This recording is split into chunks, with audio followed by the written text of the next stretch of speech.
નમસ્કાર વિદ્યાર્થી મિત્રો, ગુડ મોર્નિંગ, જય મામાદેવ। કેમ છો બાળકો? મજામાં છો ને? હા બાળકો, આજે આપણે હિન્દી 2 લાઇન બુકમાં નિબંધ લેખન કરીશું। તો બાળકો, તમને યાદ હશે કે આપણે 2 નિબંધ છે તે લખી લીધા છે, ખેલ કે મેદાન મેં 1 ઘંટા અને શ્રમ કા મહત્વ। આ 2 નિબંધ બુકમાં આપણે લખી લીધા છે અને એક પત્ર લખી લીધો છે। તો આજે આપણે નિબંધ નંબર 3 લખીશું। તો સૌપ્રથમ બધા વિદ્યાર્થીઓ ખોલશે પોતાની હિન્દી 2 લાઇન બુક। ખોલો બાળકો। સૌપ્રથમ આપણે અનુક્રમણિકામાં ક્રમ, તારીખ અને નિબંધનું નામ લખીશું। તો ક્રમ આવશે 4, કેમ કે 2 નિબંધ અને એક પત્ર છે તે આપણે લખી લીધા છે। ક્રમ નંબર 4 અને નિબંધ છે આપણો કેટલામો છે? 3જો, બરાબર। હવે ડેટ કઈ છે? તો કે 3/3/2021। આપણા નિબંધનું નામ શું છે? કટી પતંગ કી આત્મકથા। કટી પતંગ કી આત્મકથા।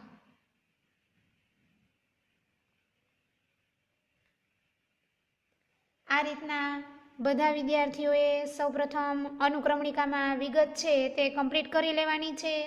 ત્યારબાદ હવે આપણે નિબંધ લખવાની શરૂઆત કરીશું। સૌપ્રથમ નિબંધનો ક્રમ છે 3, તો હાસ્યમાં લખજો નંબર 3 અને ત્યારબાદ નિબંધનું નામ કટી પતંગ કી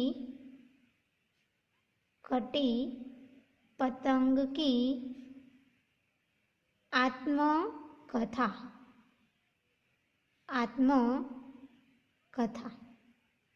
કટી પતંગ કી આત્મકથા। બાળકો, બધા વિદ્યાર્થીઓએ મારી સાથે સારા અક્ષરે, જોડણીની ભૂલ વગર અને પેરેગ્રાફ પાડી, એક પેરેગ્રાફ કમ્પ્લીટ થાય એટલે એક લાઈન છોડવાની છે। તમને ખ્યાલ જ છે બાળકો કે આપણે નિબંધ કઈ રીતના લખીએ છીએ। તો ચાલો મારી સાથે લખવાનો છે। લખો પેલો પેરેગ્રાફ। મેં એક, બંને લાઈને ટચ કરીને અક્ષર એકદમ સરસ કરવાના છે। મેં એક કટી પતંગ हूँ। मैं एक कटी पतंग हूँ। आप मुझे देखकर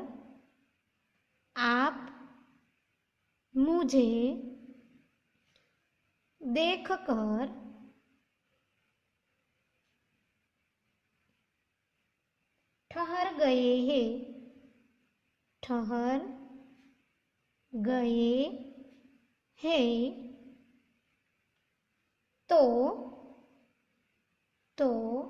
मेरी आप बीती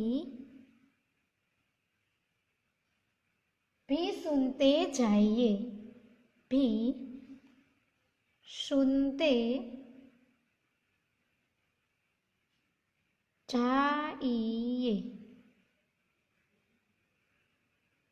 શું કીધું છે? તો કે मैं एक कटी पतंग हूँ, आप मुझे देखकर ठहर गए हैं तो मेरी आप बीती भी सुनते जाइए। અહીંયા પેલો પેરેગ્રાફ કમ્પ્લીટ થાય છે। લખો બાળકો પેરેગ્રાફ નંબર 2, એક લાઈન છોડજો। एक मोहल्ले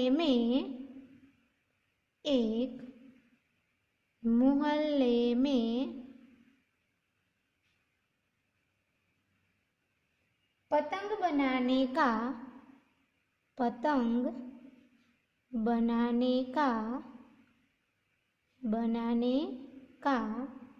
एक कारखाना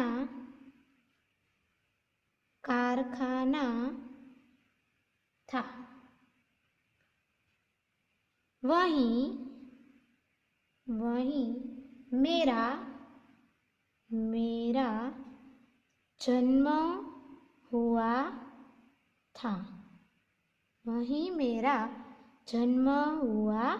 था। उस समय उस समय मेरा सुंदर रूप, मेरा सुंदर रूप देखने लायक था, देखने लायक था એટલે કે જોવા જેવો હતો. मैं अपनी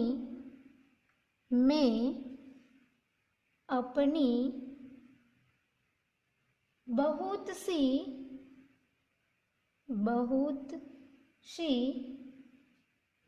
देशनी निशानी करजो बाळको. बहुत सी सहेलियों के साथ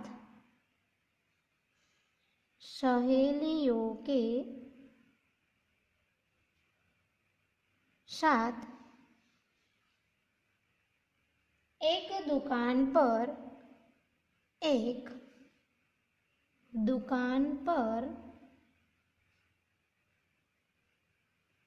सजाकर रखी गई थी.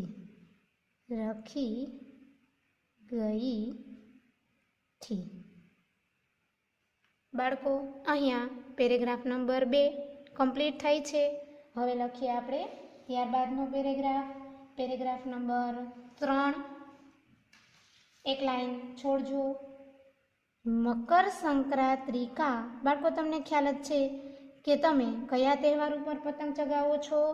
તો કે મકર સંક્રાંતિના. તો લખો મકર સંક્રાંતિ કા दिन था पतंगबाजी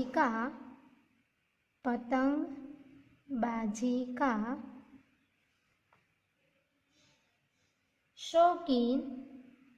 शौकीन एक लड़का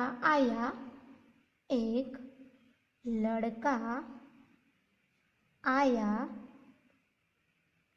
पतंग चगावानो शौकीन एक छोकरो आव्यो. उसकी नजर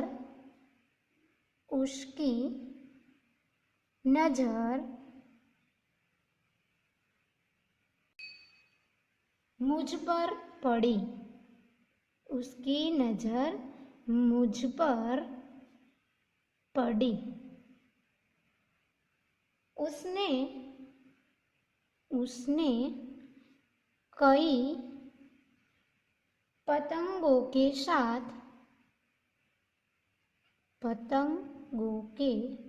साथ मुझे भी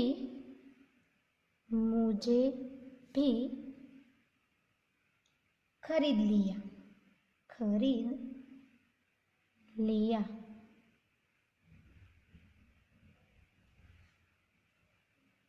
सबसे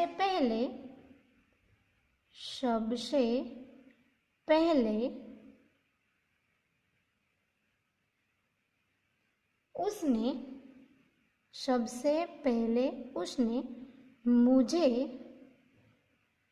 उड़ाया.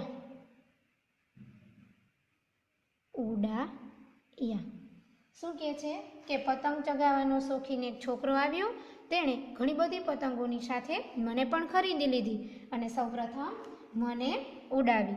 અહીંયા આપણો પેરેગ્રાફ નંબર 3 કમ્પ્લીટ થાય છે. હવે જોઈએ ત્યારબાદ આગળ.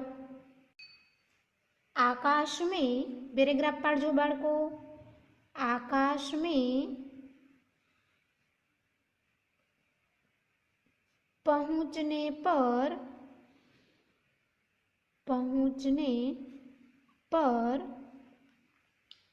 मुझे बहुत अच्छा लगा. मुझे बहुत अच्छा लगा.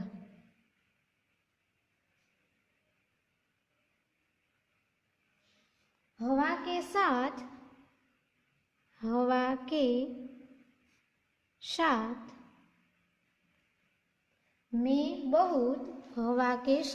मैं बहुत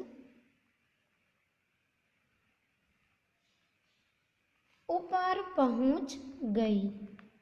ऊपर बराबर लखजो, पहुंच गई।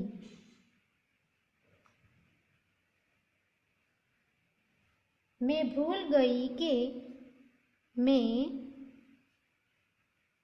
भूल गई कि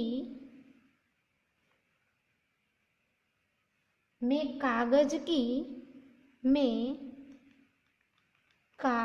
की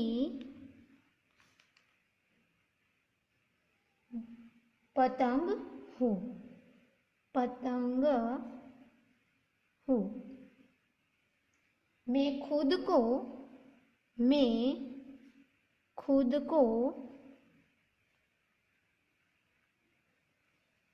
किसी पक्षी से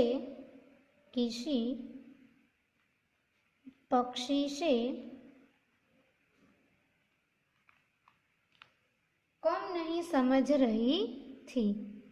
कम नहीं समझ रही थी।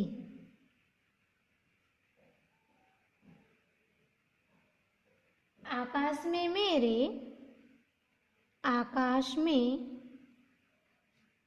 मेरे अनेक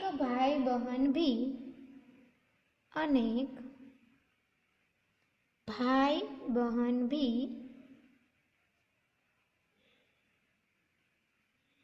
उड़ रहे थे। उड़ रहे थे। અહીંયા આપણો આ પેરેગ્રાફ કમ્પ્લીટ થાય છે બાળકો। હવે જોઈએ ત્યારબાદ આગળ એક લાઈન છોડી અને પેરેગ્રાફ પાડજો। आकाश में उड़ते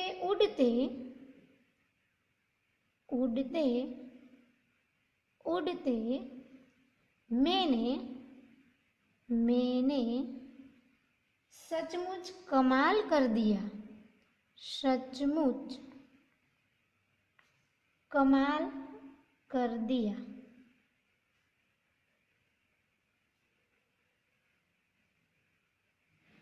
मैंने कई पतंगे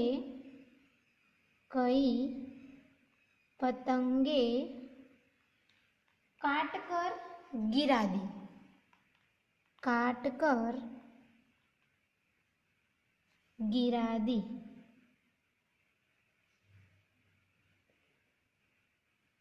तभी एक मजबूत पतंग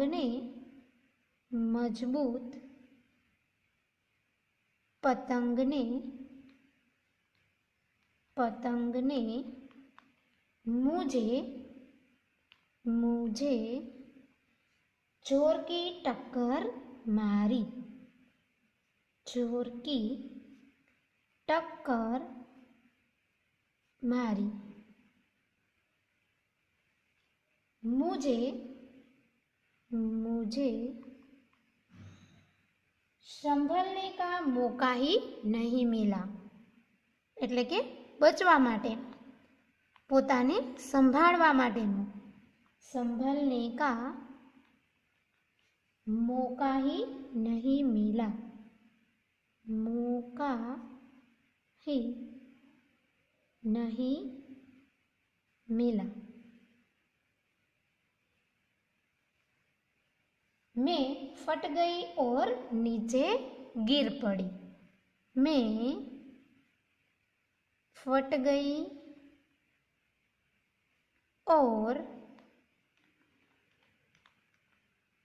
और नीचे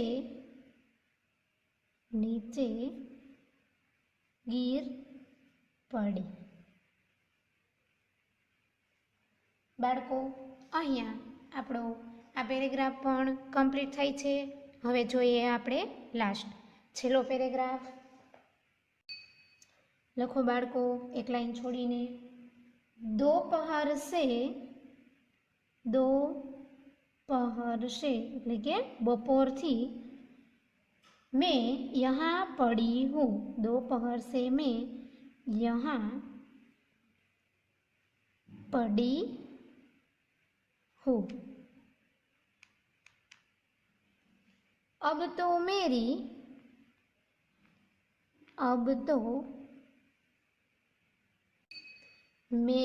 तरफ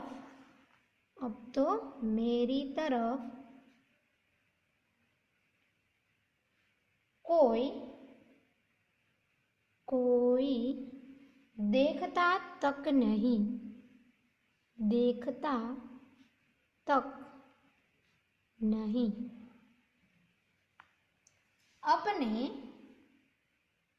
अपने दुर्भाग्य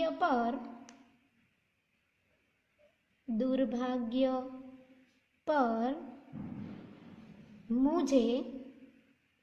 मुझे रोना आ रहा है।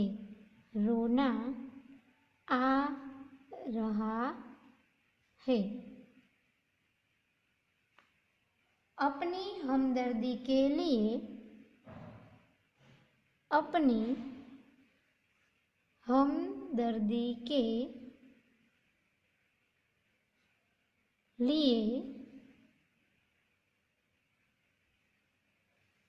आपको धन्यवाद देती हूँ।